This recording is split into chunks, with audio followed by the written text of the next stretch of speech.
আসসালামু আলাইকুম। আজকে আমরা নবম দশম শ্রেণীর রসায়ন ষষ্ঠ অধ্যায় মৌলের ধারণা ও রাসায়নিক গণনা এর একটি সমস্যার সমাধান করব। সমস্যাটি হচ্ছে 50 গ্রাম ক্যালসিয়াম অক্সাইড এ পরমাণুর সংখ্যা বের করো। তো প্রথমে আমরা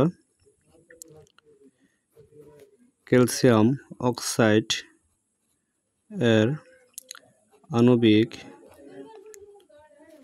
ভর বের করে নেব, যেখানে ক্যালসিয়াম এর ভর সংখ্যা হচ্ছে 40 এবং অক্সিজেন এর ভর সংখ্যা হচ্ছে 16। আমরা যোগ করলে পাই হচ্ছে 56 গ্রাম, অর্থাৎ ক্যালসিয়াম অক্সাইড এর আণবিক ভর হচ্ছে 56 গ্রাম। আবার ক্যালসিয়াম অক্সাইড যৌগে পরমাণু আছে ক্যালসিয়াম ও অক্সিজেন, অর্থাৎ হচ্ছে দুটি।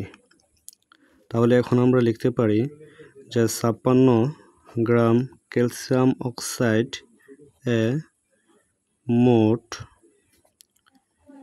পরমাণু সংখ্যা হচ্ছে অ্যাভোগাড্রোর সংখ্যা, যেটা 6.023 ইন্টু 10⁻23 ও এই যৌগে যতটি পরমাণু আছে ওই সংখ্যাটা আমরা লিখে নেব, ঠিক আছে, এতটি। অতএব 1 গ্রাম ক্যালসিয়াম অক্সাইড এ মোট পরমাণুর সংখ্যা হচ্ছে 6.023 ইন্টু 10⁻23 গুণ হচ্ছে 2 বাই হচ্ছে 56 এতটি।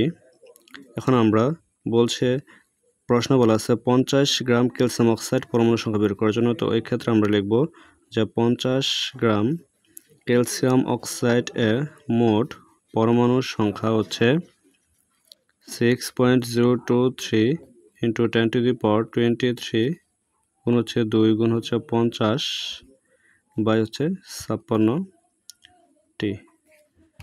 এখন তাহলে আমরা ক্যালকুলেশন করলে পাই